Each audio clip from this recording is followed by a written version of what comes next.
नमो नमः मित्रों, एक बार पुनः चाणक्य गुरु के डिजिटल प्लेटफॉर्म पर मैं आप सभी का हार्दिक स्वागत करता हूं। साथियों, विगत कक्षा में हम द्वितीय विभक्ति कंप्लीट कर चुके हैं।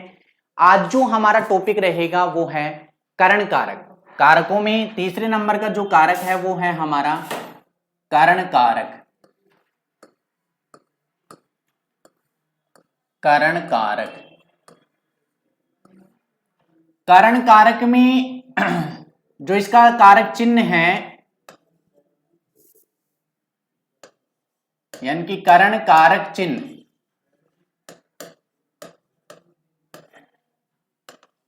करण कारक चिन्ह में हम पढ़ते हैं से,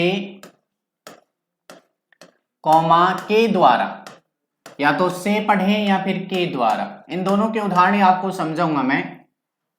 और इसमें जो विभक्ति है यानी कि करण कारक में जो विभक्ति होती है वो हमारी तृतीया विभक्ति होती है।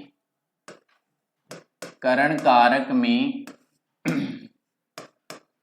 विभक्ति, करण कारक में विभक्ति होती है तो कौन सी हुई? तृतीया विभक्ति।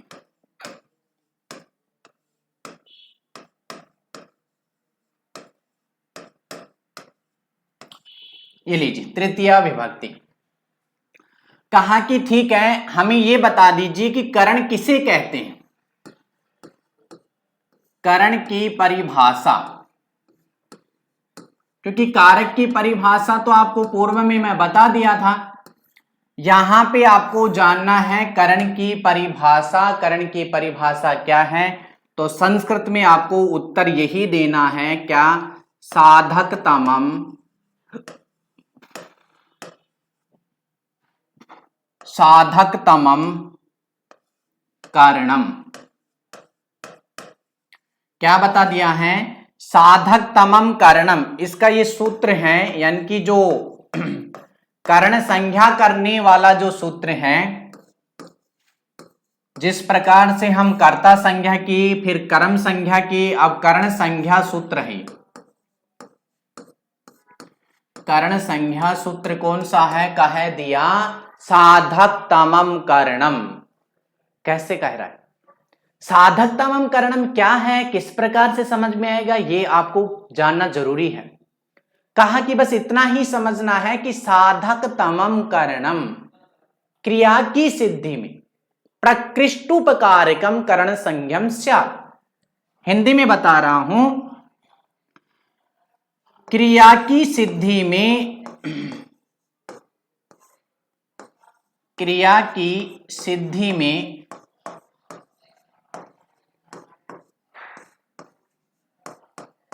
प्रकृष्ट उपकारक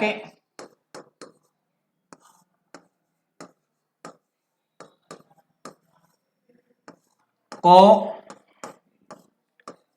करण कहते हैं।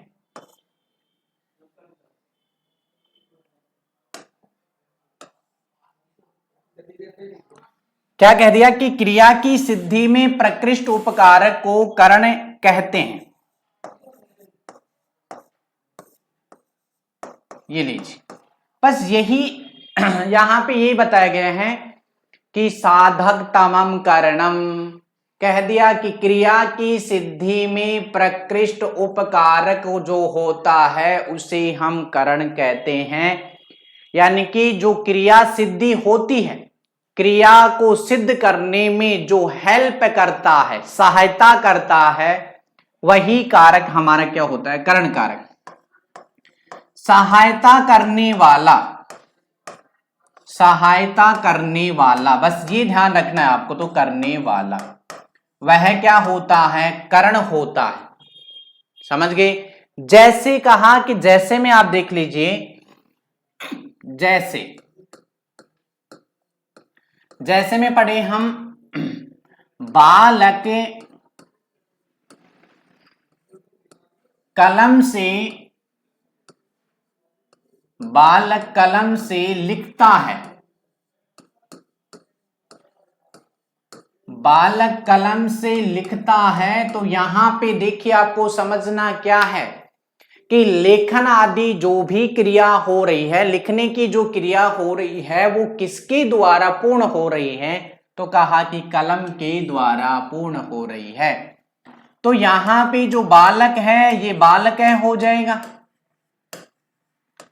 बालक है क्या करता है लिखती, लेकिन किसके द्वारा, बाल के किसके द्वारा लिखता है, तो कहा कैलमीन, कलमीन लिखती, बालक है कलमीन लिखती, बालक कलम के द्वारा लिखता है। कलमीन इत्यत्र कह, कलमीन क्या है, कह दिया कि कलम जो है वो यहां पे सहायता कर रही है लेखन आदि कार्य में। इसी प्रकार से देखिए कह दिया सुरेश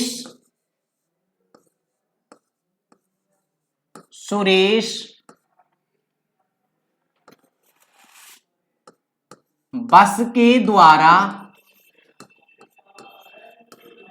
सुरेश बस के द्वारा जयपुर जाता है, सुरेश बस के द्वारा जयपुर जाता है। तो यहां पे देखिए क्या बताया गया है, सुरेश है, सुरेश बस के द्वारा, किसके द्वारा, कहा कि कर्ता ने कर्म को करण से के द्वारा, से ऊपर आ गया है, के द्वारा नीचे आ रहा है, दोनों यहां पे जो पद आते हैं या शब्द आते हैं उनका प्रयोग करके आपको बता रहा हूं। तो जिसके द्वारा ये जो क्रिया है वो संपूर्ण हो रही है, जाने की जो क्रिया है वो किसके द्वारा पूर्ण हो रही है, कहा कि बस के द्वारा पूर्ण हो रही है। तो यहां पे जो संस्कृत में हमारा वाक्य बनेगा वो बन रहा है सुरेश है बस यानीन, क्या हो गया मित्रों, बस यानीन जयपुरम गच्छति, सुरेश है बस यानीन जयपुरम गच्छति, सुरेश जयपुर जाता है, किसके द्वारा, बस के द्वारा जयपुर जाता है। तो ये जो बस यानीन है ये कौन सा कारण, कौन सा कारक हो गया, करण कारक हो गया, और करण कारक में कौन सी विभक्ति हो गई, तृतीया विभक्ति हो गई। इस प्रकार से आपको ये ध्यान रखना है, समझ रहे हो। जैसे मान लीजिए और भी आ रहा है कोई आपके पास, हाँ मोहन पुस्तक के द्वारा पढ़ता है या मोहन पुस्तक से पढ़ता है, ये सभी जो अनुवाद हैं इनको आप बना लेना। लेकिन इसी में कह दिया कि तृतीया विभक्ति विधायक सूत्र,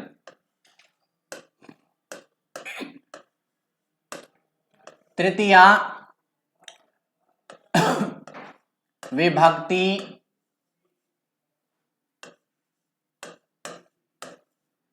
तृतीया विभक्ति विधायक सूत्र,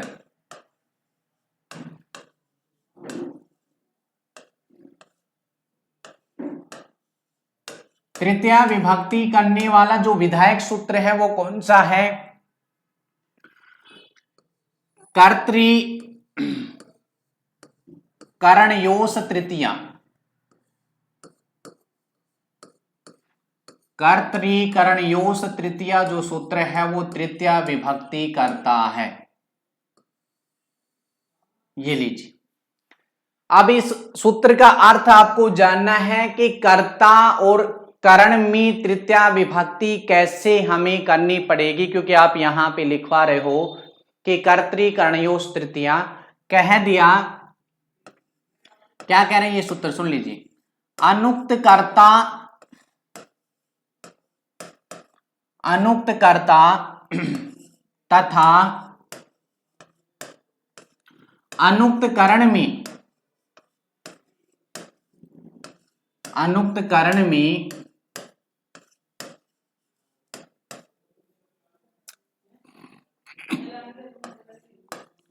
तृतीया विभक्ति होती है,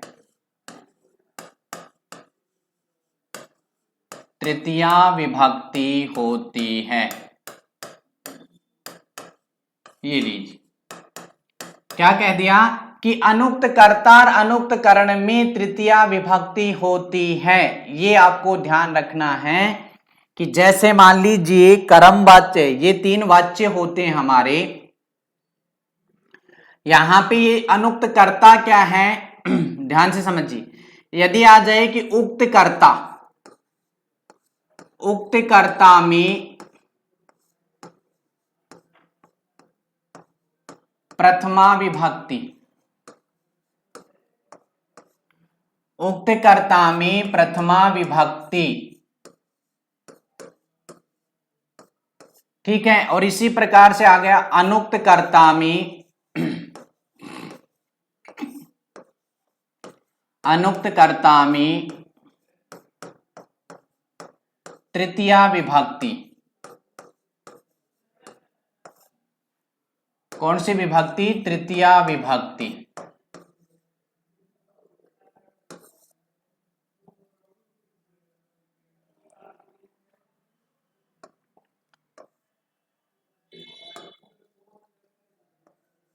विभक्ति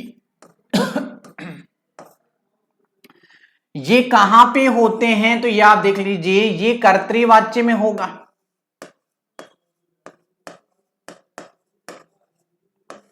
और ये आपका होगा कर्मवाच्य में। कर्तृवाच्य और कर्मवाच्य में। इसी प्रकार से उक्त कर्म में प्रथमा, और कह दिया अनुक्त कर्म में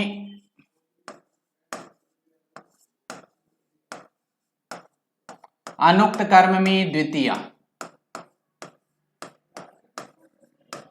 ये जरूर याद रखना आप मित्रों, कह रहा है कि कर्तृ कर्णयोस तृतीया, कर्ता में हमेशा प्रथमा विभक्ति करनी है। कौन से में? उक्त कर्ता में। और कह दिया कि अनुक्त कर्ता में। कहा गुरुजी ये कहां पे काम आएंगे? तो यहां पे देखिए मैं आपको बता रहा हूं, कर्तृवाच्य और कर्मवाच्य, यानी कि कुछ विशेष आपको मैं समझा रहा हूं बीच में ही नोट लगवा करके। ये देखिए नोट क्या कह दिया कि वाच्य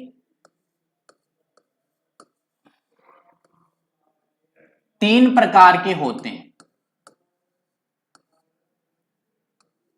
वाच्य कितने प्रकार के होते हैं? 3 प्रकार के होते हैं।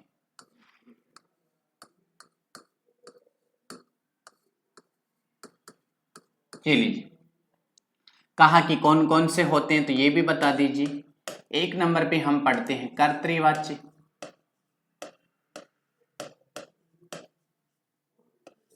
2 नंबर पे हम पढ़ते हैं कर्मवाच्य,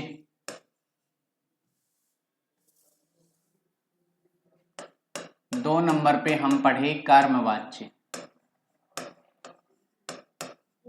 बीच में इसलिए बता रहा हूं क्योंकि यहां पे ऐसा प्रसंग आ गया, इसलिए 3 नंबर पे हमारे हो गए हैं भाववाच्य।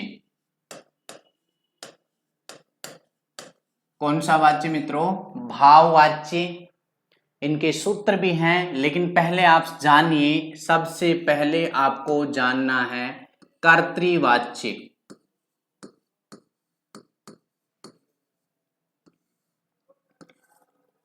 क्या कह दिया? कर्तृवाच्य में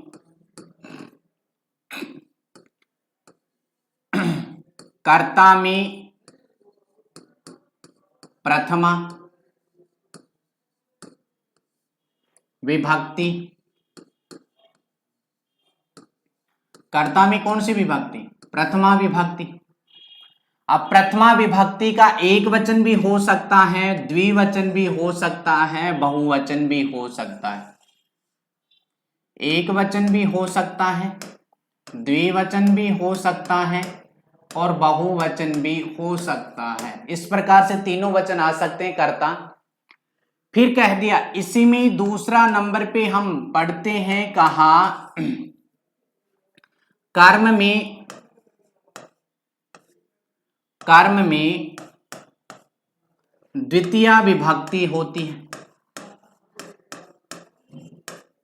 कर्म में द्वितीया विभक्ति होती है, ठीक है। इसी प्रकार से कह दिया 3 नंबर पे, कर्ता के अनुसार, कर्ता के अनुसार क्रिया, कर्ता के अनुसार क्रिया आएगी यानी कि धातु आएगी। जैसे जैसे कह दिया मोहन है, मोहन है पुस्तकम, मोहन है पुस्तकम पठति। क्या देखिए यहां पे मोहन में प्रथमा, क्योंकि ये क्या है कर्ता, पुस्तकम क्या है कर्म, तो द्वितीया क्या है कर्म, और क्या कह दिया कि कर्ता के अनुसार क्रिया हो रही है, कर्ता के अनुसार क्रिया हो रही है। इस प्रकार से यदि मान लीजिए प्रश्न पूछे जाएं तो वहां पे आपको इस प्रकार से बताना, यहां पे जो कर्ता होता है, ये जो कर्ता है ये उक्त कर्ता है। कौन सा कर्ता है रे मित्रों? उक्त कर्ता है, उक्त कर्ता है। इसी प्रकार से जो कर्म है यहां पे कर्म में द्वितीया, तो ये हमारा अनुक्त कर्म है। कौन सा कर्म है? अनुक्त कर्म है। अनुक्त कर्म में आपको बताया अभी द्वितीय विभक्ति होती है। कहा कि ये तो कर्तृवाच्य का हो गया, कर्म वाच्य का और समझिए। दूसरे नंबर पे जो वाच्य आया है वो है हमारा कर्म वाच्य। इसको अच्छी तरीके से समझना आप। कर्म वाच्य के, कर्म वाच्य में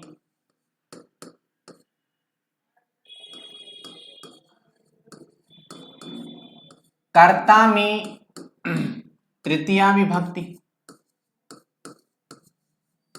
कर्ता में तृतीया विभक्ति,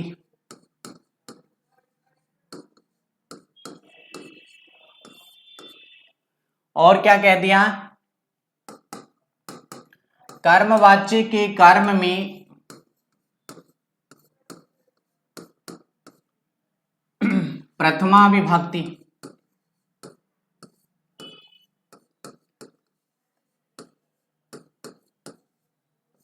और कर्मवाच्य में कर्म के अनुसार क्रिया,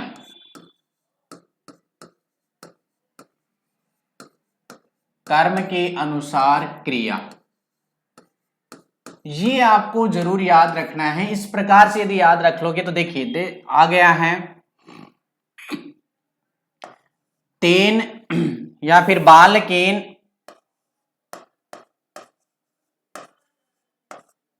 बालकेन देवालय, बालकेन देवालय गम्यते। क्या गए मित्रों? बालकेन देवालय गम्यते। यहां पे जो है कर्ता, ये क्या है? अनुक्त कर्ता। कौन सा कर्ता है? अनुक्त कर्ता। अनुक्त कर्ता में तृतीया, में तृतीया। फिर कहा कि ये क्या है? तो ये कर्म है, ये उक्त कर्म है। कर्म तो था ही, उक्त कर्म में प्रथमा। और क्या कहा कि देवालय के अनुसार ही, कर्म के अनुसार ही क्रिया आ रही है। यहां पे बालक के अनुसार क्रिया नहीं आ रही है, तो इस प्रकार से कर्म वाच्य हो गया। और अंतिम जो हमारा वाच्य है वो है भाववाच्य। कौन सा वाच्य मित्रों? भाववाच्य। भाववाच्य क्या कहता है? भाववाच्य में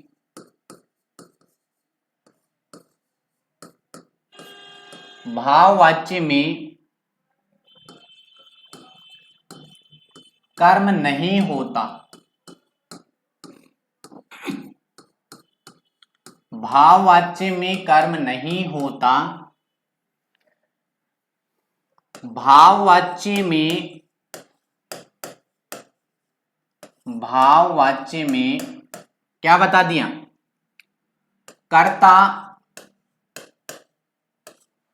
कर्ता में तृतीया विभक्ति, और क्या कह दिया, भाववाच्य में क्रिया में हमेशा एक वचन, हमेशा एक वचन। ठीक है, तो इस प्रकार से जैसे मान लीजिए आ गया बालकेन हस्यते,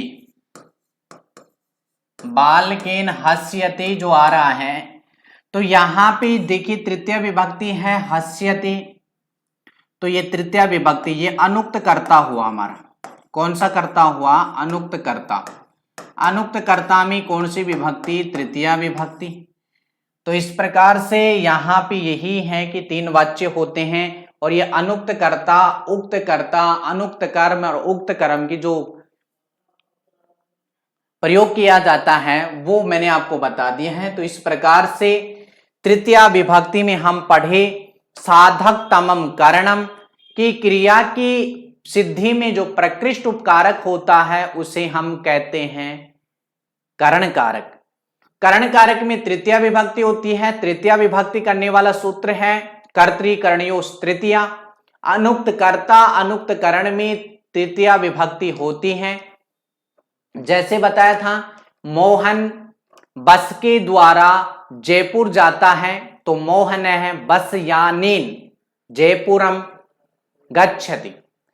सुरेश पुस्तक से पढ़ता है, क्या बता दिया, सुरेश पुस्तक से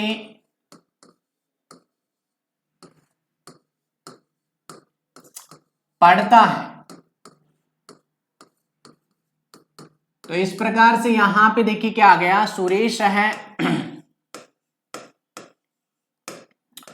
सुरेश है पुस्तकम या पुस्तकेन पठति। पठन आदि जो क्रिया हो रही है वो पुस्तक की सहायता लेकर के हो रही है। इसी प्रकार से मान लीजिए आ गया गीता दूध से खाना खाती है।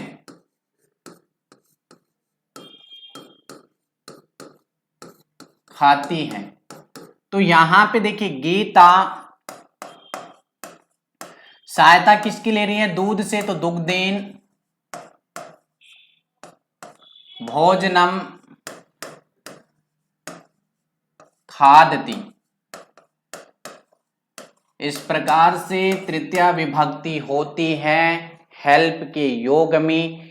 और इसी में नेक्स्ट जो हमारा सूत्र है वो है सहयुक्ते अप्रधाने।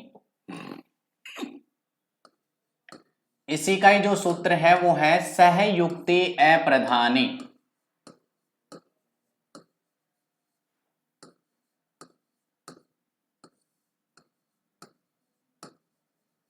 सहयुक्ते अप्रधाने में आपको क्या समझना है, यदि वाक्य में सह साकम समम सार्धम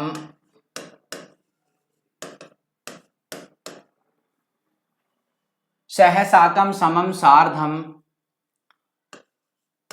पद हो तो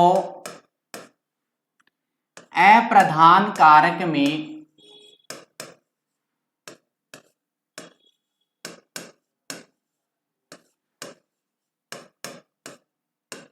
अप्रधान कारक में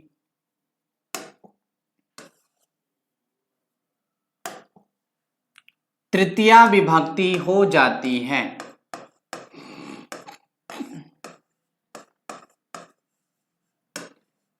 अप्रधान कारक में तृतीया विभक्ति हो जाती है। जैसे कहा कैसे हो जाती है कि जो अप्रधान कारक होता है उसमें तृतीया विभक्ति, तो सह साकम समम सार्धम का जो अर्थ होता है,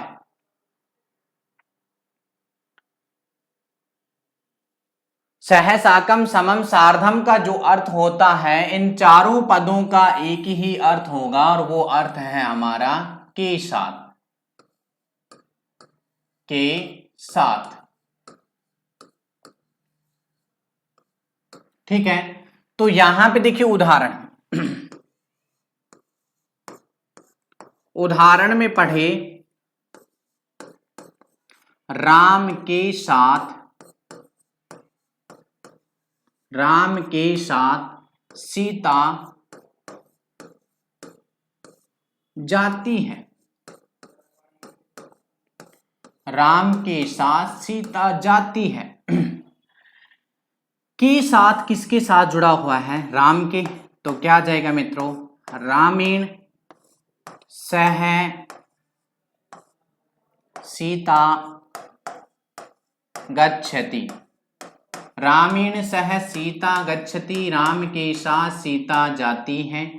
इसी प्रकार से और देखिए दूसरा जो उदाहरण है वो है गुरु के साथ, गुरु के साथ शिष्य,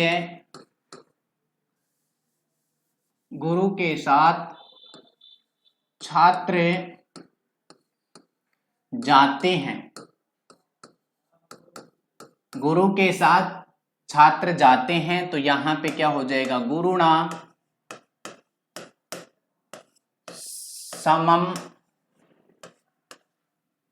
छात्रः गच्छन्ति। ये लीजिए, इस प्रकार से ही और देख लीजिए, पिता के साथ, पिता के साथ पुत्र बाजार जाता है। पिता के साथ पुत्र बाजार जाता है, क्या कह दिया? पित्रा सार्धम समम, कुछ भी आ सकता है, सह शाकम, इन सभी का जो अर्थ होता है वो एक होता है के साथ। पित्रा सार्धम समम सह साकम, पुत्र है। आपणम, बाजार को कहते हैं आपन, आपणम गच्छति। इस प्रकार से मित्रों यहां पे हमारी जो तृतीया विभक्ति की दो सूत्र हो चुके हैं। एक हुआ हमारा साधकतमम करणम, दूसरा हुआ कर्तृकरणयोस् तृतीया, और तीसरा जो सूत्र है हमारा वो है सहयुक्ते अप्रधाने। कि आपको ध्यान क्या रखना है कि सह साकम समम सार्धम इनके योग में तृतीया विभक्ति करनी है, जिसके साथ, जिसके साथ आपको ये याद रखना है, बता देता हूं, विशेष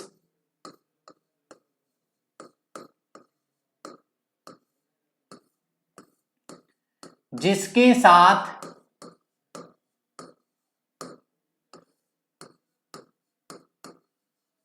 या जिस पद के साथ, जिस शब्द के साथ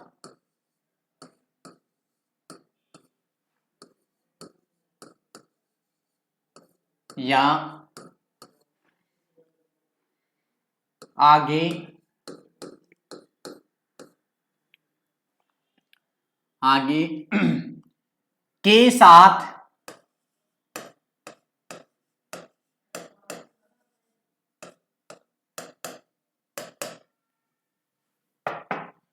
साथ शब्द आ जावे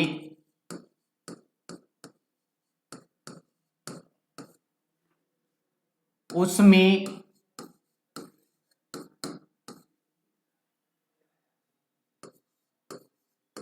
तृतीया विभक्ति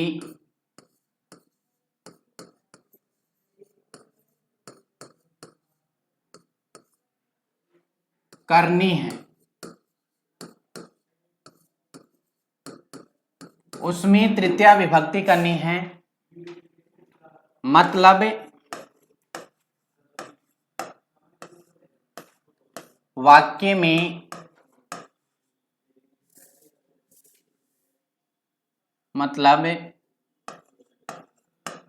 संस्कृत वाक्य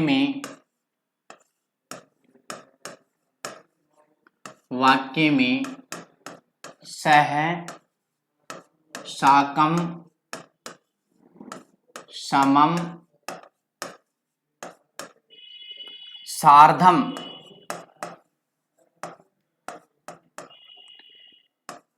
इन पदों के योग में